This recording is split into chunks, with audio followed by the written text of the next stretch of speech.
കേരളത്തിലെ കണ്ണൂർ ജില്ലയിലെ കൂത്തുപറമ്പിനടുത്ത് പാട്യം എന്ന സ്ഥലത്താണ് ശ്രീനിവാസൻ ജനിച്ചത്. പിതാവ് ഉണ്ണി സ്കൂൾ അധ്യാപകനായിരുന്നു. മാതാവ് ലക്ഷ്മി ഒരു വീട്ടമ്മയായിരുന്നു. അദ്ദേഹത്തിന് ഒരു സഹോദരിയും 2 സഹോദരന്മാരുമുണ്ട്.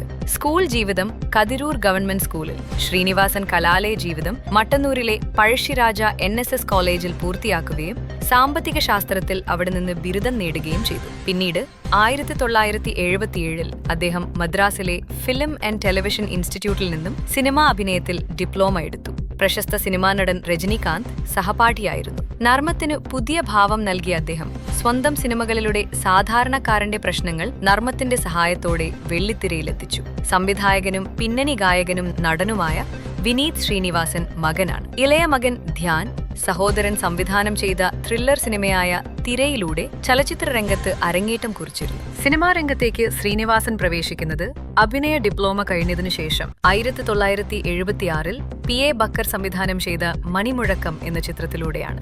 ഇൻസ്റ്റിറ്റ്യൂട്ടിൽ അദ്ദേഹത്തിന് അഭിനയ പാഠങ്ങൾ പഠിപ്പിച്ചത് പ്രധാനമായും അവിടുത്തെ അക്കാലത്തെ വൈസ് പ്രിൻസിപ്പലായിരുന്ന A പ്രഭാകരനായിരുന്നു. പിന്നീട് അദ്ദേഹം തന്നെ ശ്രീനിവാസന് തന്റെ തന്നെ മേള എന്ന സിനിമയിൽ അഭിനയിക്കാൻ അവസരം കൊടുക്കുകയും ചെയ്തു.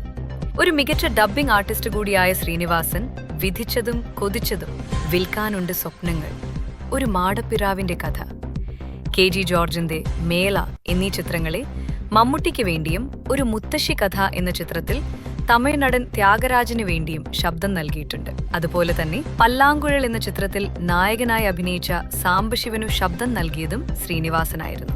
കുറച്ചു ചെറിയ വേഷങ്ങൾക്ക് ശേഷം അദ്ദേഹം 1984 ഓടരുതമ്മാവ ആളറിയാം എന്ന സിനിമയ്ക്ക് കഥ എഴുതി. ശ്രീനിവാസന്റെ ഒട്ടുമിക്ക വേഷങ്ങളും സിനിമകളും കേരളത്തിലെ സാധാരണ ജനങ്ങളുടെ പ്രശ്നങ്ങളെ ഹാസ്യത്തിന്റെ അകമ്പടിയോടെ അവതരിപ്പിക്കുന്നവയാണ്.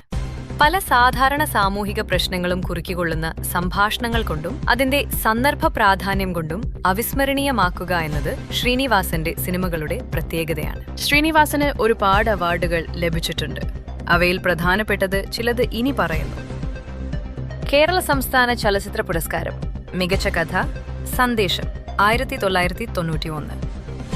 കേരള സംസ്ഥാന ചലച്ചിത്ര പുരസ്കാരം മികച്ച തിരക്കഥ മഴയെത്തു മുമ്പേ 1995.